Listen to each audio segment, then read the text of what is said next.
nosotros no aceptaremos la exclusión de nuestro pueblo de ese derecho. Mr. Gorbachev, tear down this wall.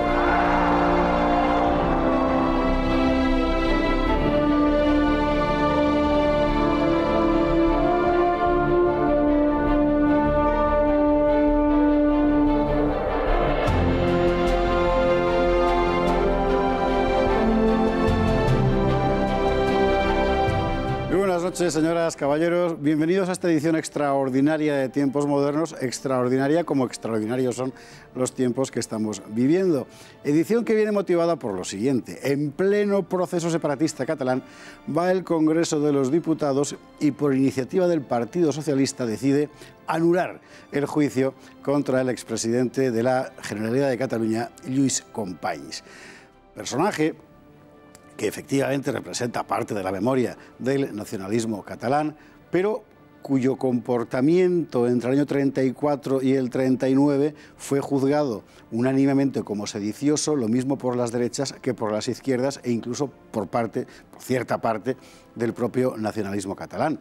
Es el hombre que en el 34 proclama el Estado catalán en el balcón de la Generalitat, es el hombre que durante la Guerra Civil gobierna una región en la que se desata un terror feroz en la retaguardia. Aquí no vamos a hacer un contrajuicio.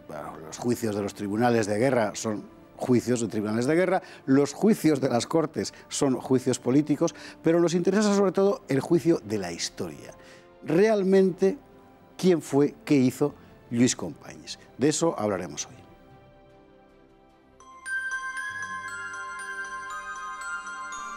El pasado 12 de septiembre, el Congreso de los Diputados votaba la anulación de las condenas que llevaron ante el pelotón de fusilamiento a Lluís Companys. ¿Quién era Lluís Companys? El presidente de la Generalitat en Cataluña en los años de la Segunda República, el líder histórico de Esquerra Republicana, el mismo que dio un golpe contra la legalidad republicana en 1934, el mismo que gobernó la violenta represión roja en la Cataluña de la Guerra Civil. Huido tras la derrota, Companys fue apresado en Francia por la Gestapo alemana y devuelto a España. Aquí sería procesado en juicio sumarísimo y fusilado en octubre de 1940. Esta especie de indulto póstumo ha sido una iniciativa del PSOE y de los socialistas catalanes que salió adelante con el voto de Podemos y el PDeCAT.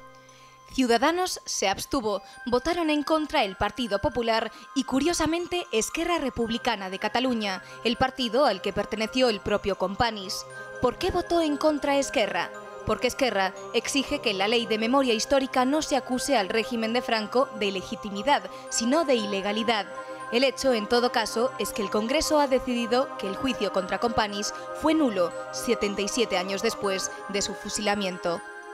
La legitimidad del juicio a Companys es discutible, por supuesto, pero conviene recordar que la conducta del personaje fue cualquier cosa menos edificante. Su insurrección contra la legalidad republicana en 1934 para proclamar el Estado catalán fue cabalmente un golpe de Estado. Después, su comportamiento como jefe del gobierno catalán durante la Guerra Civil fue criminal. Toleró e incluso alentó la violentísima represión ejecutada por anarquistas, socialistas y comunistas que se cobró la vida de casi 9.000 catalanes acusados de ser católicos o de derechas. Los testimonios contra Companys, por otro lado, no vienen solo del lado de sus enemigos, sino también de los que formalmente eran sus aliados. El republicano Azaña, el socialista Negrín y el anarquista Abad de Santillán no dejaron de denunciar los intentos de Companys de romper la República para hacer a Cataluña independiente o su complicidad en los crímenes masivos de las milicias del Frente Popular. ¿Qué balance dejó Companys? ¿Cuál es el juicio que merece a ojos de la historia?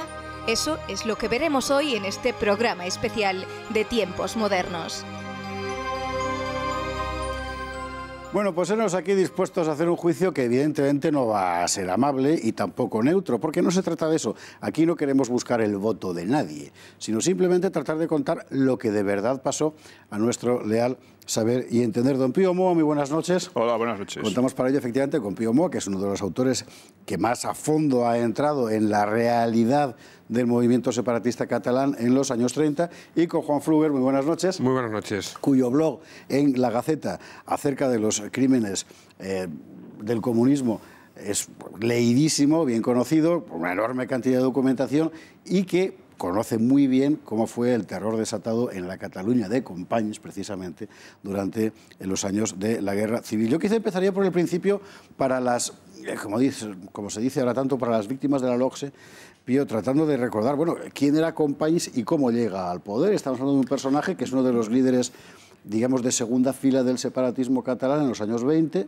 que crece rápidamente a la sombra de Macià y termina en lo alto de la cuesta. Hombre, yo creo que hay que empezar por decir que es muy lógico que, bueno, tal como se ha dicho en la presentación, Companys era esencialmente un político criminal. El responsable fue el que presidió todas esas cosas, crímenes, etcétera, y que, por lo tanto, es muy lógico que el Congreso de los Diputados se identifique con él, igual que los separatistas, y que declare nulo el juicio. Es natural. O sea, vengo diciendo desde hace mucho tiempo que nuestros llamados representantes, que lo son en base a demagogia, falsificación de muchas cosas, engañar a la gente, pues que son ahora mismo los peores enemigos de la legalidad, o sea, de la democracia, son los peores enemigos de España, de la subsistencia de España, y me parece completamente lógico y completamente coherente que hagan estas cosas, como la ley de memoria histórica, etcétera, ¿no? Que es una ley de exaltación de los fusilados después de la guerra, después de juicio, y que en general, evidentemente algunos inocentes tuvieron que caer dadas las circunstancias, pero que en general eran culpables de crímenes espeluznantes. Es normal que esta gente se identifique con ellos. Abres ayer un melón muy interesante, porque además es una de las cosas que tú has denunciado, y de una forma que asombrosamente mucha gente no ve, que es que al condenar las acciones de determinados tribunales sobre gente que era por igual culpable o inocente, estás convirtiendo al culpable en inocente. Claro. Y quizá este sea uno de los mejores ejemplos. Antes de ir al primer corte, que va a ser brevísimo, pero que nos toca pronto, Juan Fruguer, una primera valoración. Bueno, para mí el personaje de Companys queda claro, sobre todo desde su actuación ya en los años 20, ¿no? Su gusto por el crimen le lleva a ofrecerse como voluntario y además ser uno de los principales abogados, defensores de los pistoleros, es decir, de los terroristas, asesinos, principalmente anarquistas, con los que tiene que acabar la seguridad del Estado, porque están practicando esa línea dentro del anarquismo que aboga por la acción directa contra los propietarios. Hayan tenido la responsabilidad que hayan tenido esos propietarios en cualquiera de las pérdidas que ellos decían de poder adquisitivo o el esclavismo, como lo llega a definir Companys en varios de los juicios. Él, a través de ese trabajo de defensa de los asesinos y de los criminales, ya se posiciona al lado de quienes han perdido cualquier tipo de razón que pudieran tener por el mero hecho de emplear esos métodos. Y posteriormente siempre fue un firme defensor de la, llamémosle, lucha armada, en sus términos, realmente del terrorismo,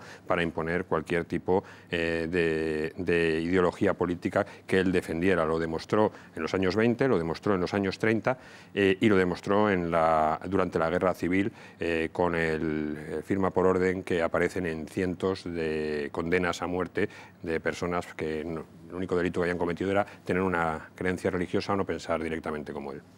Así que, como primera conclusión de este brevísimo primer tramo, enseguida continuamos, del programa, lo que tenemos es un hombre que nace al calor, como hombre público, al calor de la defensa de los elementos anarquistas durante la guerra de pistoleros sindicales y pistoleros empresariales, etcétera, en fin, en la Barcelona de los convulsos años 20, que no forma parte, por tanto, de eso que se llama la burguesía nacionalista, sino que está con los elementos revolucionarios y que, por tanto, forma parte de la más exaltada de la sociedad catalana y, más concretamente, de la sociedad catalana separatista, lo cual ya pone entre paréntesis un poco la oportunidad de que sea precisamente su juicio el que se anula en un momento como el actual y nada menos que en las Cortes.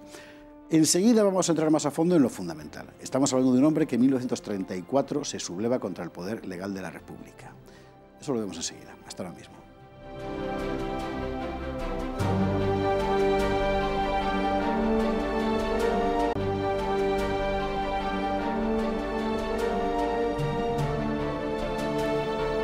Estamos de vuelta con este juicio histórico a Lluís Companys en esta edición especial de Tiempos Modernos y habíamos dejado el relato en la aparición de Companys como figura pública en tanto que abogado laboralista, dicen los de Esquerra Republicana hoy, en realidad abogado de los pistoleros anarquistas en un conflicto muy complejo del que aquí no vamos a hablar gran cosa, pero sí que me interesa subrayar que no es una figura que sea posible asimilar a eso que se llama catalanismo moderado, el que nace con la Lliga, de Prat de la Riba, Cambó, etcétera, sino que esto es otra cosa.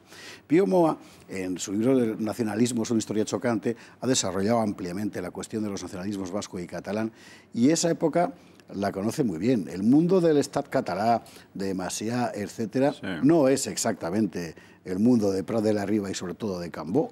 No, bueno, Cambó y Prat de la Riba era un poco chiflado, eso desde luego.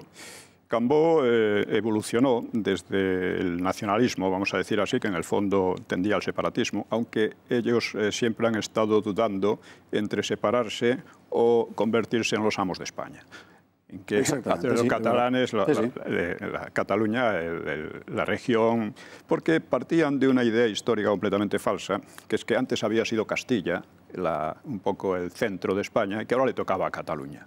Castilla hacía siglos que no era nada importante en el conjunto de España, ¿no? Pero ellos partían de una serie de mitos y de una falsificación histórica tremenda. De todas maneras, Cambó, sobre todo a raíz de la huelga anarquista de la canadiense, pues cambió de posición, porque vio que aquel nacionalismo estaba creando una situación revolucionaria también. Y entonces volvió al regionalismo. Prácticamente la postura de Cambó fue regionalista a partir de entonces. De hecho, apoyó a Franco durante la guerra, etcétera, ¿no? Entonces, en cambio, Companys no era al principio separatista, incluso era españolista, pero estuvo muy en contacto con los anarquistas, concretamente con los terroristas anarquistas, que luego veremos cómo eso tuvo cierta repercusión posterior en un asesinato muy... en fin, ya hablaremos un poco de ello. Y pues Companys era una persona, también era un personaje débil, de carácter débil, y cuando se metió a nacionalista, perdón, a separatista en el fondo, pues se veía presionado por los demás, por los que eran más viejos que él y que decían, bueno, este no es de los nuestros del todo, ¿no? Y eso le obligó a ir más allá y eso se vio muy claramente cuando intentó la insurrección del 34, de octubre del 34. Él, que no solo fue simplemente que declarara el Estat català, aunque hablaba también de una república federal, que claro, era romper por completo la república, ¿no? Es que además llamó a las armas, preparó durante meses, estuvo preparando un alzamiento armado, y que esto lo he detallado en el libro, casi siempre lo olvidan los panegiristas de este personaje, y le salió mal, como le ha salido mal hasta ahora, digamos, a los separatistas en cuanto han tenido enfrente una acción enérgica, se han desmoronado. Se han desmoronado, pero claro, en la actualidad es otra cosa, no tienen ninguna acción enérgica enfrente, tienen al contrario complicidad, porque llevamos ya desde hace casi 40 años, los gobiernos se han dedicado a apoyar, a financiar a los separatistas, a claudicar ante ellos, a hacerle todo tipo de concesiones, y claro, la cosa ha ido más hasta lo que estamos ahora, una situación en la que la ley no se respeta de ninguna manera, ni se hace cumplir para nada, en que el Estado es residual en Cataluña, como en Vascongadas, el Estado apenas existe, ¿no? Y en que, por ejemplo, cuando se habla del referéndum, ya hubo otro referéndum, la consulta llamada famosa, ¿no? que se celebró, mientras Rajoy decía que no lo iba a permitir de ninguna manera, que él iba a defender la ley y la Constitución. Bueno, pues estamos en un estado de farsa continuado y es así. Bueno, y Companys es un icono de tanto de los separatistas como de ahora mismo de todo el gobierno, de toda la ¿cómo se llama? Estos que han declarado nulo el juicio, o sea, los diputados, y eso es muy significativo. Así que vamos a ver un poco más en detalle quién era este personaje. Enseguida vamos a ver concretamente lo que pasó en el año 34. Pero antes, Juan Fruguer, este hombre crecido como abogado de sindicalistas se convierte en el representante del sentimiento nacional catalán en la época republicana. Y es un poco, ¿cómo decir?, extraordinario, porque ¿Qué le empujaba o quién le empujó a semejante estatuto? Bueno, ahí hay una cuestión. Él crece siempre a la sombra, lo comentaba antes Pío, de los que eran sus mayores, de los que habían sido los representantes de ese nacionalismo que va radicalizándose desde la Renacença, desde lo que comentaba Prat de la Riba y compañía, y él tiene siempre el objetivo claro de ser quien sustituya a Macià. Si Macià se radicaliza, él se radicaliza. Si Macià guarda un tiempo de respeto, él guarda un tiempo de respeto. Él quería convertirse en esa figura, ¿no? Pero es cierto que cuando las posturas, a partir sobre todo de octubre del 34, se enconan, él tira para adelante. Y digo a partir de octubre del 34 porque hasta el mes de junio del 33 él era un hombre de la República, fue ministro de Marina durante 3 meses. Afortunadamente durante 3 meses, por lo visto, montó un follón con el tema de puertos y concesiones y una serie de empresas que fueron beneficiadas, sobre todo 2 empresas vinculadas a la masonería internacional que le vinieron recomendadas, que eso todavía está por estudiarse. También eso debería verse cuál fue el desfalco y qué dineros se llevó, porque una de las cosas que le acusaron es de llevarse dinero. En ese momento ya él rompe cualquier vinculación con la posibilidad de pertenecer a una España común, de ser un factor del nacionalismo autonomista, podemos llamarlo todavía. Autonomismo, es verdad que ellos tienen lo del Estatuto de Autonomía muy presente, sí, sí. Pero realmente el sentimiento ya excede lo que es la autonomía en competencias y se decanta abiertamente por la separación, cuando es apartado de ese cargo público. Eso lo siente primero él como una ofensa y además así lo escribe, ¿no? Y luego, en segundo lugar, cuando ve que o participa de la preparación de eso que iba a ser octubre del 34, o participa de eso o se queda fuera, él tiene claro, eso nos dice la convicción que podía tener en sus principios, ¿no? Es decir, le da igual sus principios, él lo que quiere ser es el líder, él tiene claro que tira hacia adelante. A él no le importaba ir a la cárcel, ya estuvo en la cárcel a final de los años 30, ¿no? Por esa colaboración con los terroristas, precisamente. El gobierno de Primo de Rivera, él lo termina estando en la cárcel, además junto a su hijo, que es uno de sus colaboradores, ojo, y es otro de los personajes que habría que estudiar o citar de determinada manera, porque es quizá también el factor que le une a él con los jóvenes radicales. O sea, el hijo es más radical que él quiere ser tan radical como los que le preceden para poder ocupar su puesto y su hijo le va empujando, ¿no? Ese cúmulo de circunstancias le hacen a dar el paso y en vez de mantener unos principios y unos valores que podía haber tenido durante un tiempo, tirarse para adelante. Pero si tú tiras esos principios, esos valores y das el paso de adelante, lo que echa por tierra cualquier posible redención de la personalidad de este individuo es que se vuelca abiertamente al crimen, al asesinato y a la ruptura de la unidad de España. Vamos a ver esto detalladamente enseguida. ¿Por qué?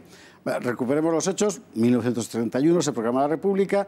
Efectivamente, Companys durante unos meses es ministro de Marina.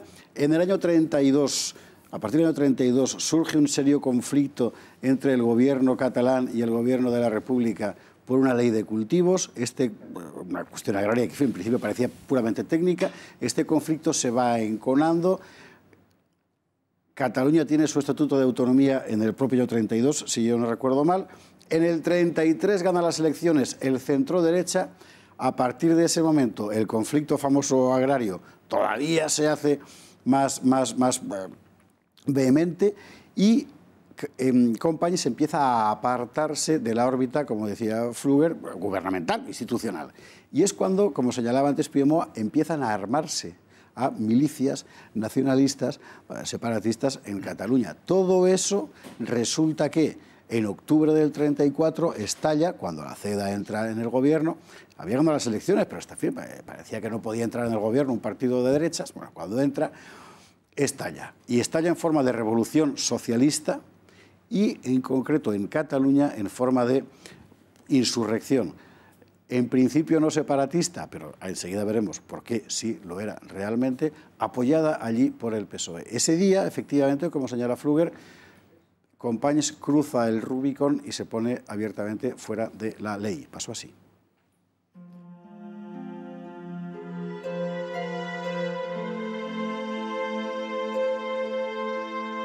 La exaltación de Companys forma parte de la propaganda de la memoria republicana, pero lo cierto es que el 6 de octubre de 1934, Lluís Companys, a la cabeza del gobierno de la Generalitat de Cataluña, autónomo desde 2 años atrás, rompió la legalidad de la Segunda República y proclamó la República Catalana. Como pretexto empleó la sintonía con los socialistas que en ese mismo momento desencadenaban la Revolución de Octubre contra el gobierno de centroderecha en toda España. Formalmente lo que Companys proclamó fue el Estado catalán dentro de la República Federal Española, pero la tal República Federal no existía, de manera que el golpe de Estado era evidente. Un amplio sector del nacionalismo veía el intento como la pura y simple secesión de Cataluña, porque Azaña había concebido un estatuto autonómico que debía resolver el problema creado en dicha región por los nacionalistas, pero algunos de estos lo habían mirado solo como un paso adelante hacia mayores concesiones sin un final determinado y otros hacia una próxima separación.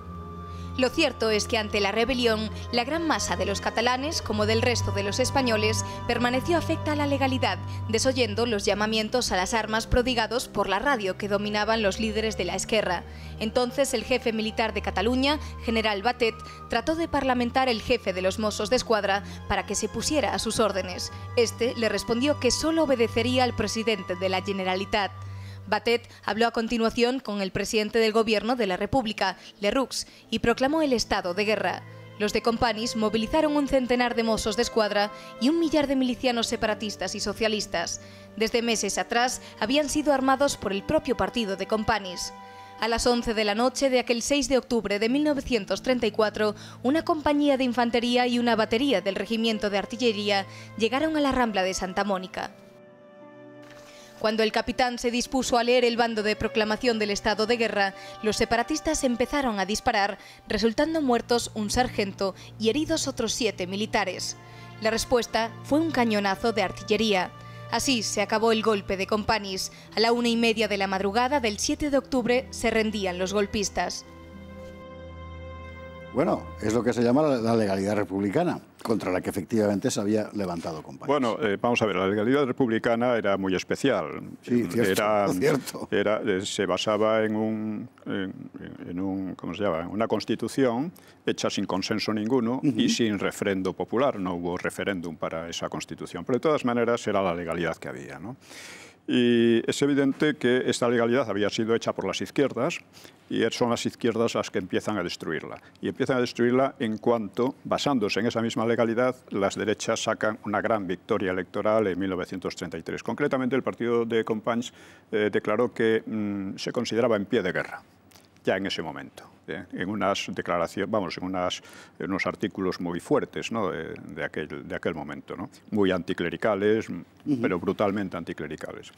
Bien, llega, con varios pretextos, lo que intentan, tanto el PNV como la Esquerra, como los socialistas, como Azaña, es desestabilizar la República después de la victoria de las derechas, mediante una serie de movimientos absolutamente desestabilizadores que concluyen en la rebelión de octubre del 34. La rebelión de Companys fue especialmente ridícula, porque fue liquidada en 2 patadas por muy pocos soldados. 10 horas, si no me equivoco. Sí, 10 horas.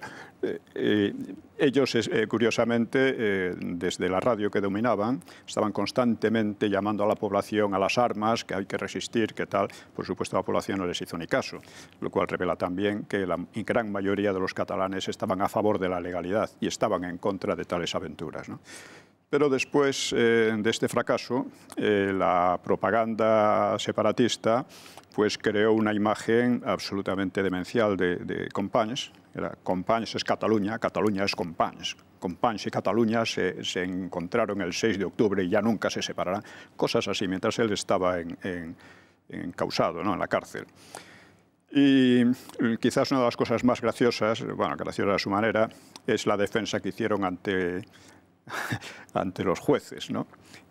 Los juzgó el Tribunal de Garantías Constitucionales, que en realidad debía juzgar los otros, y el Tribunal de Garantías Constitucionales justamente había sido rechazado en los follones estos desestabilizadores del verano, por estos, diciendo que eso no tenía ninguna autoridad para decidir nada, ¿no?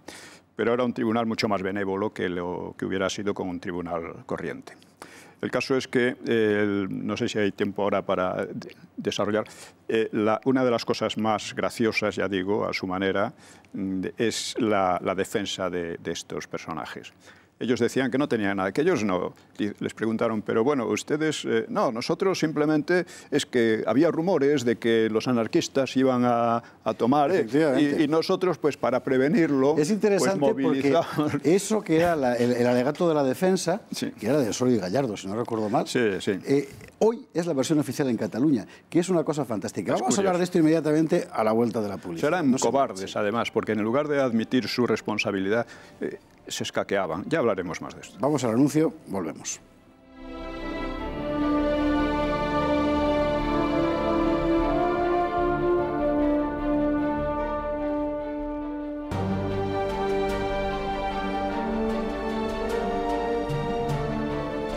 Estamos de vuelta y estamos en plena revolución del 34, que ha estallado, guiada por el PSOE, en buena parte de España, fracasa rápidamente en prácticamente toda España, menos en Asturias, y es el momento que Lluís Companys aprovecha para proclamar una cosa realmente singular: el Estado catalán dentro de la República Federal Española. No había República Federal Española, entonces lo que proclama Companys es algo así como una declaración de intenciones por si acaso triunfa, que a él le permita decir, por si acaso fracasa, que en realidad no era eso lo que quería hacer. La cuestión es que su defensa, como explicaba Pío Moa antes de la pausa, lo que esgrimirá en el proceso, y hoy es la versión oficial del nacionalismo catalán, es que en realidad Companys se levanta para proteger la legalidad frente a lo incontrolable de las milicias de extrema izquierda que estaban ya funcionando por el país. Sí, bueno, hay que decir que lo mismo los socialistas, cuando deciden lanzarse a la insurrección, se plantean, ¿y si fracasa? Y entonces dicen, bueno, pues si fracasa nosotros no tenemos nada que ver. Ha sido una cosa espontánea de la gente que estaba indignada con la derecha y se ha lanzado a la calle. Nosotros, eso ya de antemano lo plantearon así. Cuando detienen a Largo Caballero se hace el loco, yo no tengo nada que ver. Total, que el tribunal lo absuelve por falta de pruebas, cuando estaba clarísimo, ¿no? Todas sus declaraciones, sus preparativos, vamos, es que no hay la menor duda. Bueno, pues con Companys pasa algo parecido, aunque Companys sí fue condenado. Companys lo que mantuvo es que ellos no tenían, Companys y los suyos, y claro, el fiscal les preguntaba, bueno, pero vamos a ver, ¿ustedes creen que unos soldados con un cañón son anarquistas? ¿Ustedes creen que...? No, yo no sabía nada, decían, nosotros no sabíamos nada, nosotros estábamos allí en el Palacio del General y no nos dimos cuenta de nada. Y así sucesivamente, porque estaban, claro, todas vamos a decir, los audios de todo lo que habían estado llamando a la insurrección contra el gobierno por el Estado catalán, etcétera, que nadie siguió, ¿no? Bueno, pues curiosamente no solo fracasaron políticamente, fracasaron además con un ridículo extremo. Y sin embargo consiguieron rehacerse de él. Debido a la debilidad de la reacción en el aspecto, digamos, de la propaganda o de la política por parte del gobierno, debido a, entre otras cosas, a la división, a Alcalá Zamora, que estuvo obstruyendo cualquier medida represiva. En cualquier país occidental de Europa, estos señores habrían sido ilegalizados. Y condenados, bueno, fueron condenados apenas, pero podrían haber sido fusilados perfectamente en Francia, en Alemania, en cualquier otro sitio, ¿no? Por eso que se llama inhabilitación. Pero aquí no se hizo nada de eso. A los pocos meses, los socialistas y estos habían creado una campaña sentimental, muy sentimental, sobre las masas, Companys Cataluña, etcétera, etcétera. Sí. Y claro que hubo algunos chivos expiatorios, que fueron Dencás o Miquel Badía, que fueron los únicos que hicieron algo de resistencia, muy poquito, pero sí algo. En caso huyó por las alcantarillas, en fin, pero eso es lo de menos. Y esto provocó un suceso del que vamos a hablar luego porque tiene mucho interés. Perfectamente. Será luego. Fruber, exactamente qué es lo que pasa entre el 6 y el 7 de octubre del 34.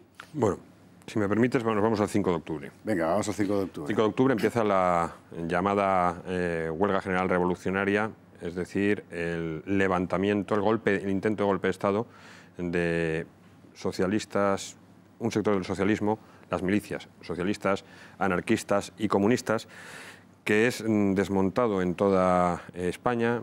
Pasa algo en Andalucía, algo en Madrid, pero solo triunfa momentáneamente en Asturias porque confluyen todas estas fuerzas en un bloque común en las cuencas mineras y bajan hacia Oviedo, ¿no? Eso lo está observando Companys con mucha atención, porque su cobardía le hacía ver que si no triunfaba en otro sitio él no se lanzaba a esa aventura. Por eso, en lugar del día 5 se levanta el día 6 contra la legalidad republicana. Él tiene que ver que están desviadas las fuerzas hacia otro lugar para que él sentirse con la fuerza suficiente como para no abrir un frente él solo, ¿bien? Por eso decide el día 6 declarar el Estado catalán, hacerse fuerte junto, depende de las fuentes, ¿no? Estamos hablando de que entre 800 y 1.500 individuos armados, de los que aproximadamente un tercio formarían parte de los antiguos Mossos de Escuadra y el resto serían las milicias que venían armando en los meses anteriores y dándole además... Dencas era el responsable quizá de esa compra de armamento y esa instrucción. La instrucción no se la dio él porque no tenía ninguna instrucción militar, pero sí buscó quien se la diera.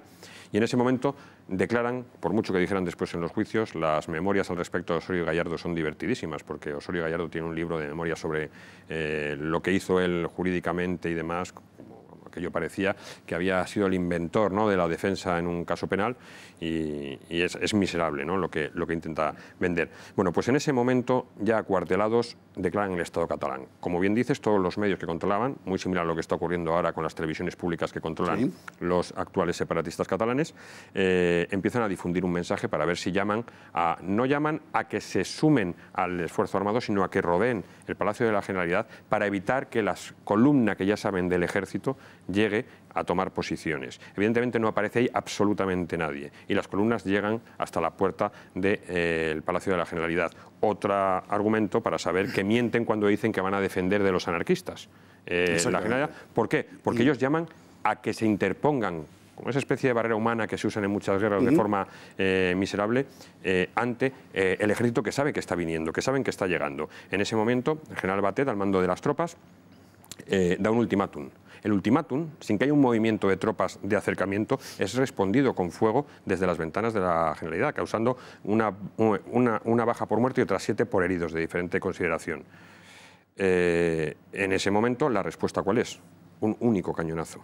Solo un cañonazo de un cañón de calibre medio, que no llega a atravesar todo el muro del Palacio de la Generalidad, desmonta las ínfulas separatistas y del nacionalismo catalán y hace que, como decía Pío, varios de los dirigentes abandonen por las cloacas el Palacio de la Generalidad, mientras que los otros, los pobres engañados a los que habían adoctrinado, tiran sus fusiles y se entregan. Entre ellos, esos Mossos de Escuadra, 500, sobre entonces se tenía unos 4.000 Mossos de Escuadra toda Cataluña. Estamos hablando quizá de una proporción como la que nos podamos encontrar el 1 de octubre, ¿no?, con ese movimiento que hay ahora, ese sindicato que hay dentro de los Mossos de Escuadra que dice que no piensan retirar una sola urna, ¿no? Creo que tiene 350 afiliados sobre 18.000 Mossos de Escuadra. No es significativo como ocurrió en aquel momento. Tiran las armas y se entregan. Por eso no se juzgó a ninguno de esos 1.500. Hablamos de la campaña esa famosa de propaganda que hacen después. Es la misma que se hizo con la Revolución de Asturias. Sí. La prueba exactamente igual. A nivel internacional entran los vínculos, ¿no?, pues a través del socialismo internacional, las internacionales anarquistas. Y otra prueba de que ese ataque contra las personas, esa brutalidad en la represión es falsa, es que una vez que ellos llegan al poder otra vez, porque recordemos que en febrero del 36 ellos vuelven a llegar otra vez al poder, no se abre un solo procedimiento para depurar responsabilidades sobre las supuestas torturas, la supuesta falta de garantías judiciales. En ningún momento se actúa. Y ellos están en el poder desde febrero del 36 hasta, dicen, bueno, podríamos decir hasta julio del 36. Son meses suficientes como por lo menos haber nombrado un tribunal y abierto el procedimiento. En cambio, no se hace absolutamente nada. Hemos hecho particular hincapié en todo lo que ocurre en el 34, porque es muy importante cuando un parlamento democrático toma una decisión como esta, recordar lo que ocurrió con el indultado frente a otro parlamento en principio democrático, que es que se sublevó contra él. Pero en el caso de Companys, en su hoja de servicios, llamémosle así, no hay solo una sublevación, un golpe de Estado, como se le quiera llamar. Hay todo lo que pasó después, siendo el responsable político de una región concreta, que fue Cataluña, durante la Guerra Civil. Porque lo que ocurrió en Cataluña durante la Guerra Civil no fue solo una guerra, fue sobre todo una guerra interior que significó la muerte, asesinados alevosamente, sin juicios, sin nada, a cerca de 9.000 catalanes. Y el responsable político de aquello, tanto que presidente de la Generalidad, fue precisamente Lluís Companys. Javier Barraicoa ha publicado un libro reciente sobre este asunto, Los descontrolados de Companys. Y en una entrevista con los amigos de la Contra TV, Javier Barraicoa contaba cosas como las que van a escuchar ahora mismo. Presten mucha atención. Companys lo quieren hacer pasar por mártir, pero Companys en el fondo es un verdugo tanto directa como indirectamente. Esto quiere decir que en Cataluña, durante el mandato de Companys en la Guerra Civil, en la Generalitat, se firman unas 400 penas de muerte directamente con el sello de la presidencia de la Generalitat. Por tanto, es un verdugo que, digamos, asume por un decreto ley la responsabilidad de esas muertes, porque da una especie de golpe de Estado y asume unas responsabilidades, que es que la Generalitat se puede presentar como causa en las causas militares, cosa que legalmente no podía. Y aparte es responsable indirecto, verdugo, de más de 8.000 asesinatos que él permite gracias a su colaboración pues, con grupos estalinistas o anarquistas, y estos asesinatos son impunes en toda Cataluña y él no hace nada por detenerlos. La clave del libro que propongo sobre Companys, la hipótesis, es precisamente que no son los descontrolados, porque de Companys se quiere crear un mito, y para que este mito funcione, lo que se esgrime desde el nacionalismo es que Companys no era responsable porque no controlaba la situación. Después de la sublevación del 19 de julio en Barcelona hay un descontrol anarquista. Sin embargo, Companys da instrucciones para que se repartan fusiles del cuartel de San Andrés de Barcelona a los anarquistas. Se les dan fusiles a cambio de identificaciones, se organizan los comités de milicias antifascistas en los cuales todos los milicianos van identificados. Por primera vez sale publicado en el libro el listado de 1.300 milicianos por distritos de Barcelona, lo que cobran, los cargos que ocupaban. Por tanto, todos esos asesinatos, que durante los primeros 9 meses llegan a 5.000 asesinatos en Cataluña, muchos muy crueles, se hacen, digamos, bajo supervisión del comité de milicias, que está en contacto directo con Companys.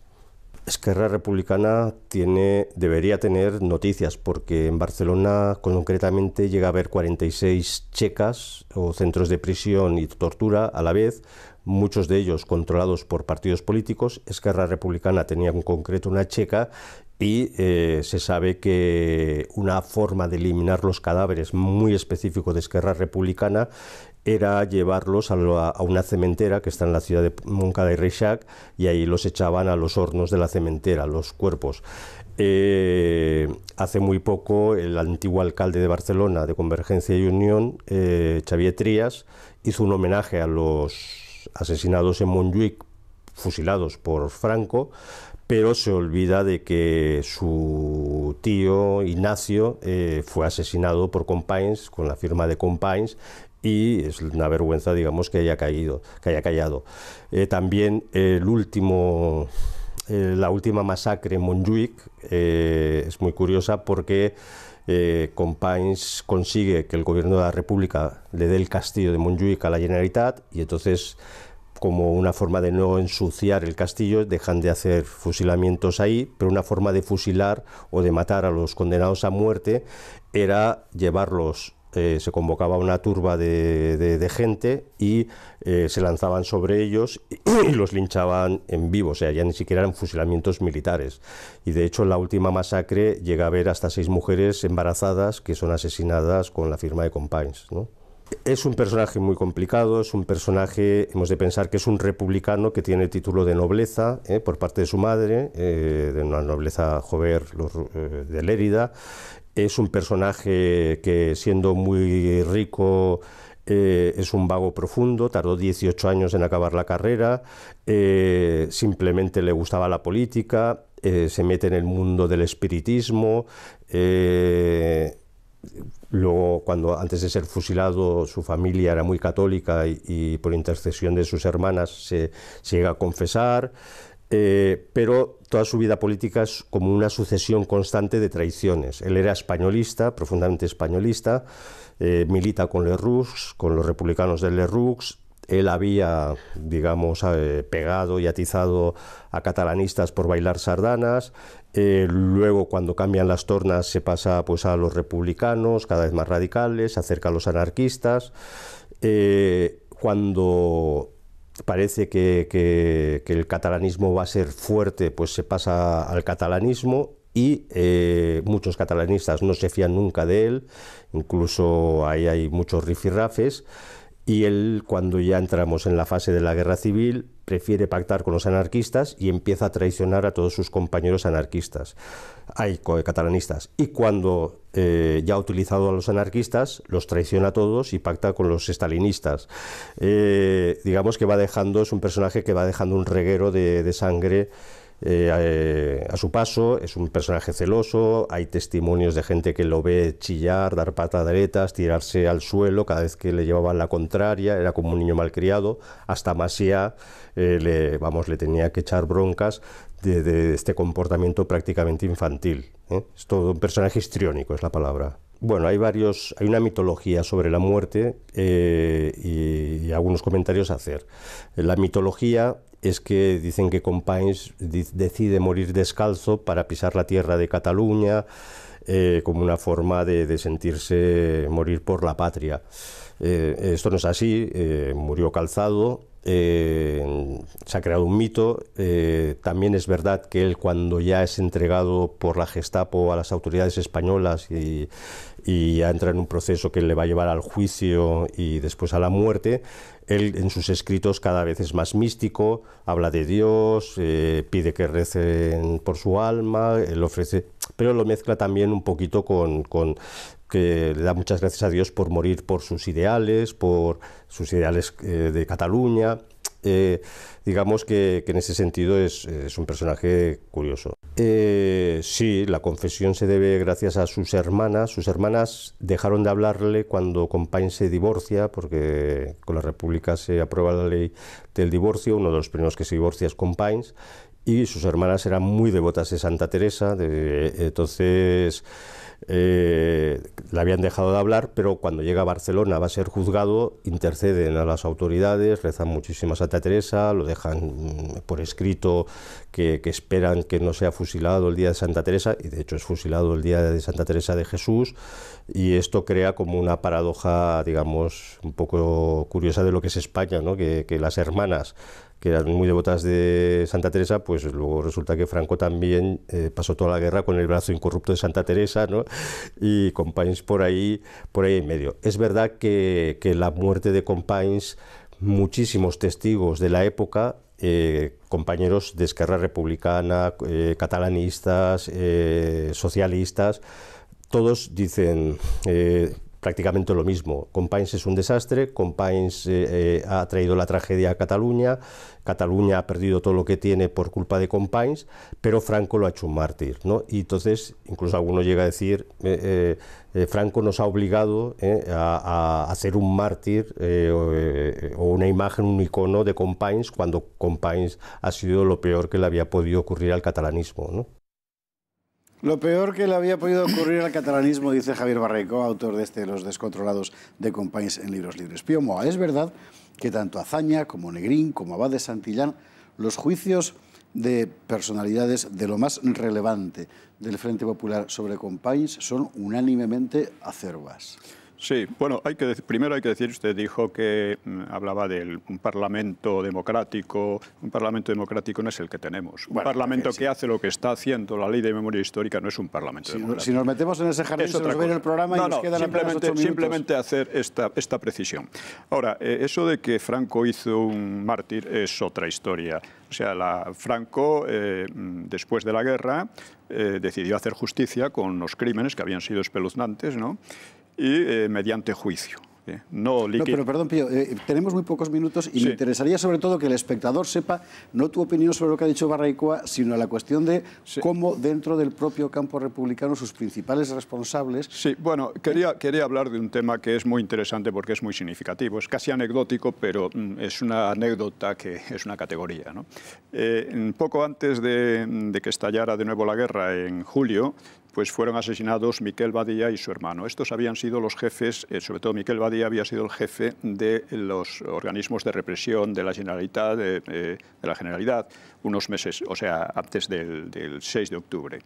Y le acusaban de torturas y cosas por el estilo. El caso es que son asesinados y aparece en toda la prensa, los falangistas han matado a estos señores, pero esto no se lo creía nadie. Y efectivamente el grupo de Estat Català, que eran los más radicales y estaban dentro de la Esquerra, pues se dieron cuenta de que era Companys quien estaba detrás de estos asesinatos. Y efectivamente lo primero que hicieron fue separarse de la Esquerra y asesinar a uno de los confidentes, un travesti, que era un confidente que tenían allí en la zona mala de Barcelona. Y planearon secuestrar a Companys. Ya entrada la guerra, planearon secuestrar a Companys, probablemente matarlo, por esta razón. Bien, el caso es que, ¿de qué vino todo esto? Pues, como dije antes, el exaltar a Companys en relación con el 34 obligaba a buscar algunos chivos expiatorios, que eran precisamente este Dencas, era Dencas y este Miquel Badia. Estos quedaron muy resentidos porque toda la exaltación de Companys se convertía en una ridiculización de estos dos que habían sido los únicos que hicieron algo de resistencia, como digo. Bueno, pues resulta que Companys se había enamorado de una chica joven, de las juventudes, que estaba casada, y esta chica había tenido precisamente en los días de aquello de octubre, había tenido una relación amorosa con Miquel Badia. Dado que a Miquel Badia lo estaban poniendo verde, este fue a Companys y le dijo, esta chica, se llamaba Mercè no sé qué, no me acuerdo el apellido, esta chica tuvo un asunto conmigo. Y Companys, que era muy celoso, le obligó a jurar sobre la cama de Macià que le sería fiel. Y esto dentro de los círculos catalanistas le solían llamar la misa negra en la cama de Macià. Entonces, detrás del asesinato de Macià estaba este asunto. Bueno, pues el grupo que intenta matar, ya durante la guerra, que intenta secuestrar o matar a Macià, pues... ¿A Badia? No. A Macià. Macià le consideraban el asesino, el que estaba detrás del asesinato. Lo había asesinado directamente un anarquista, porque Macià seguía teniendo lazos estrechos con los anarquistas. Bueno, el caso es que se crea una situación extraña, y es que la mujer, la chica, pues adquiere una influencia política y consigue que metan como director de la policía, vamos a decir, de los servicios de seguridad, pues a un amigo suyo, que por lo visto se dedicaba a facilitar chicas a los dirigentes, ¿no? Que se llamaba Reverter o Revertés o algo así. Bueno, pues entra en la conspiración. Pero un buen día los anarquistas lo detienen. Los anarquistas lo detienen y lo acusan de estar traficando con dinero, metales preciosos, etcétera, hacia Francia, cosa que hacían todos. Un minuto, Pío, que te toca... Bien, pues muy brevemente. Entonces, Revertés dice, bueno, o me liberan o cuento trapos sucios de Companys. Companys consigue que lo liberen. Y efectivamente lo sacan para llevarlo a Francia, y al día siguiente aparece con 2 tiros en la nuca en una cuneta. Esta es la historia que parece un folletín, lo cuentan como un folletín y no se cree. Bueno, pues esto es una de las muchas cosas de estas extrañas que ocurrieron en aquella época. Juan Fruger, que nos quedan 2 minutos nada más y queda pendiente el asunto al que desde mi punto de vista es importante entrar, del juicio que los líderes republicanos formulaban, del Frente Popular, para ser más precisos, formulaban sobre Companys, del que no se fiaron jamás. Bueno, de Companys no se fió nadie. El propio Azaña, presidente de la República, es quizá el más duro, ¿no?, con las aseveraciones de Companys, llegando a decir que si eso es lo que va a ser de la relación en plena guerra civil entre Cataluña y y España, él prefiere darle la razón en la victoria a Franco. Eso en plena guerra civil el presidente de la República, y eso lo dice por la actuación que estaba teniendo Companys. El resto de políticos son, vamos, los socialistas, sobre todo Negrín e Indalecio Prieto, son tremendamente críticos con él, al que le consideran, Negrín le tacha de traidor, jefe del gobierno durante la guerra civil. El presidente de la República prefiere irse con Franco que con Companys. El jefe de gobierno le tacha de traidor.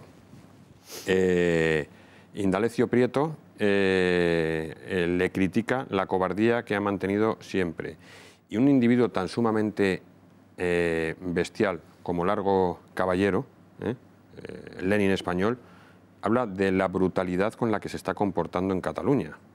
Todo eso es bastante significativo del personaje. ¿Y a qué se refieren todas estas personas con lo que está haciendo en Cataluña? Bueno, si me permites unos datos sobre la represión, creo que podrían venir caso para explicar esta cuestión. En Cataluña son asesinadas unas 9.000 personas en la retaguardia. De esas 9.000 personas, algo menos de 1.000, 900 y pico, fueron sometidas a juicio. Quiere decir que 7.000, muchas, fueron directamente asesinadas sin ningún tipo de procedimiento judicial. Hay 400 condenas a muerte firmadas directamente por Luis Companys y otras 800 firmadas por orden de Luis Companys por alguno de sus consellers dentro del gobierno de la Generalidad. La Esquerra Republicana de Cataluña tenía una checa propia en la calle Carolinas número 18 de Barcelona, donde desaparecían las personas y jamás se encontraban los cuerpos. Es el único caso de una checa donde no se ha encontrado un solo cuerpo de las personas que fueron allí detenidas. Y el dato que a mí me parece más significativo es que después de las 9.000 desapariciones constatadas, de los 9.000 asesinatos constatados, cerca del 50% de los cuerpos jamás se han encontrado. Un detalle, lo que controlaba realmente Companys era Barcelona. En Barcelona son asesinados 1.000 religiosos. Dentro de esos 9.000, 1.000 son religiosos. Estamos hablando en torno al 60% de los religiosos de Barcelona. Pues estos datos son lo suficientemente impactantes como para poder cerrar este programa con esa impresión. Nosotros no vamos a hacer el juicio político de las Cortes, pero sí el juicio de la historia, contar lo que realmente pasó. Y sobre estos elementos usted puede formular su propio juicio sobre el personaje, sobre Luis Companys. Pío Moa, muchísimas gracias. Muchas gracias. Juan Fruber, muchísimas gracias. A ti, buenas noches. A ustedes también muchas gracias por estar con nosotros y nos veremos de nuevo en Tiempos Modernos.